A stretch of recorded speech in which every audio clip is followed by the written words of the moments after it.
S big boss ಸ್ಪರ್ಧಿ Rajat ಪರಾರಿಯಾಗಿದ್ದಾನೆ. ಹೇಳ್ದೆ ಕೇಳ್ದೆ ಊರು ಬಿಟ್ಟು ರಜತ್ ಜೂಟ್ ಲಾಂಗ್ ತೋರಿಸಿ ಕೊಟ್ಟಿದ್ದ ಬಿಲ್ಡಪ್ ಈಗ ಎಲ್ಲೋಯ್ತು. ಜಾಸ್ತಿ ಪೊರ್ಕಿ ಶೋಕಿ ಮಾಡಕ್ ಹೋದ್ರೆ ಹೀಗೆ ಆಗೋದು. ಕೆಟ್ಟು ಪಟ್ಟ ಸೇರು ಅಂತಾರೆ. ಪಟ್ಟನೇ ಕೆಡಿಸ್ಬಿಟ್ಟ ಈ ರಜತ್. ಶೋಕಿ ಮಾಡೋದಕ್ಕೆ ಹೋಗಿ ಜೈಲು ಸೇರೋ ಭೀತಿಯಲ್ಲಿ ಈಗ ರಜತ್ ಇದ್ದಾನೆ. ಕ್ರಿಮಿನಲ್ ಕೇಸಲ್ಲಿ FIR ಆಗ್ತಿದ್ದಂತೆ ಆತ ಎಸ್ಕೇಪ್ ಆಗಿದ್ದಾನೆ. ಇಂದು ವಿಚಾರಣೆಗೆ ಬರುವಂತೆ ಪೊಲೀಸರು ನೋಟಿಸ್ ಜಾರಿ ಮಾಡಿದ್ರು. ಬಸವೇಶ್ವರ ನಗರ ಸ್ಟೇಷನ್ಗೆ ರಜತ್ ಹಾಜರಾಗಬೇಕಾಗಿತ್ತು. ಆದ್ರೆ ಗಂಡನ ಬದಲು ಪತ್ನಿ ವಿಚಾರಣೆಗೆ ಹಾಜರಾಗ್ತಾರೆ. ರಜತ್ ಬದಲು ಇವತ್ತು ಠಾಣೆಗೆ ಪತ್ನಿ ಅಕ್ಷಿತಾ ಅವರು ಬಂದಿದ್ದಾರೆ. ಠಾಣಾಧಿಕಾರಿ ಭೇಟಿಯಾಗಿ ಟೈಮ್ ಕೇಳಿ ಅಕ್ಷಿತಾ ಹೋಗಿದ್ದಾರೆ. ಮೊಬೈಲ್ ಸ್ವಿಚ್ ಆಫ್ ಮಾಡಿಕೊಂಡು ಓಡಿ ಹೋದ ರಜತ್. ರಜತ್ನನ್ನ ಇನ್ನೂ ಕೂಡ ಯಾಕೆ ಬಿಟ್ಟಿದ್ದೀರಿ ಸಾಹೇಬ್ರೆ? ಈಗಲೇ ಅರೆಸ್ಟ್ ಮಾಡಿ ಯಾರೋ ಆರೋಪಿಗೆ ಇನ್ಯಾರೋ ಸ್ಟೇಷನ್ಗೆ ಬರ್ಬೇಕಾ?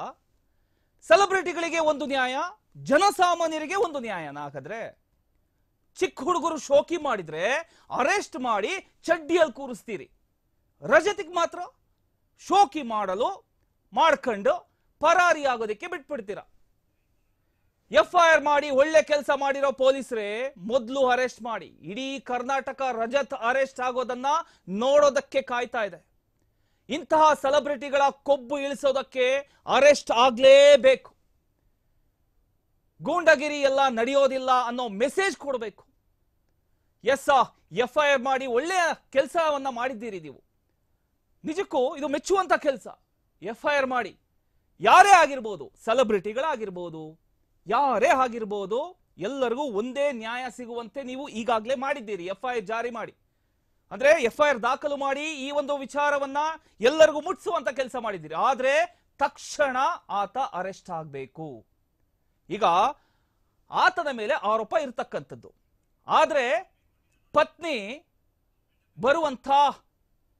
ಬರುವಂಥದ್ದು ಎಷ್ಟು ನ್ಯಾಯ? ಈಗ ಆತನ ಬಿಲ್ಡಪ್ ನೋಡಿ ಒಂದ್ಸಲ.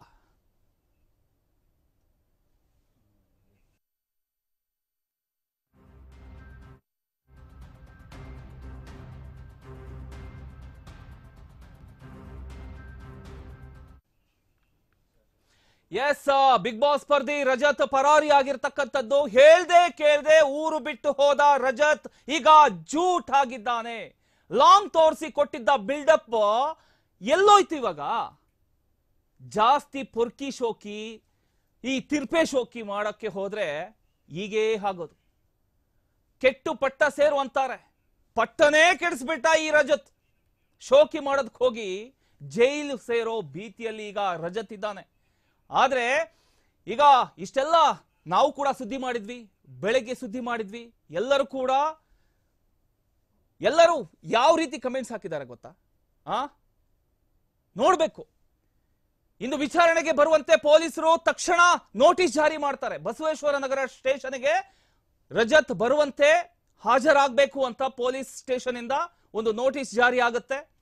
ನೀವು ನೋಟಿಸ್ ಅನ್ನ ನೋಡ್ಬೋದು, FIR ಕಾಪಿ ನೋಡ್ಬೋದು ನೋಡಿ. ಅದಾದ ನಂತರ ಹಾಜರಾಗಬೇಕು, ವಿಚಾರಣೆ ಮಾಡಬೇಕು ಅಂತ ಪೊಲೀಸ್ ಸ್ಟೇಷನ್ ಇಂದ ಒಂದು ನೋಟಿಸ್ ಹೋಗುತ್ತೆ. ಆದ್ರೆ ಗಂಡ ಎಸ್ಕೇಪ್. ಗಂಡನ ಬದಲು ವಿಚಾರಣೆಗೆ ಪತ್ನಿ ಅಕ್ಷಿತಾ ಅವರು ಹಾಜರಾಗ್ತಾರೆ. ರಜತ್ ಬದಲು ಇವತ್ತು ಠಾಣೆಗೆ ಪತ್ನಿ ಅಕ್ಷಿತಾ ಅವರು ಬರ್ತಾರೆ. ಠಾಣಾಧಿಕಾರಿಯನ್ನ ಭೇಟಿಯಾಗಿ ಟೈಮ್ ಕೇಳಿ ಅಕ್ಷಿತಾ ಅವರು ಹೋಗಿದ್ದಾರೆ.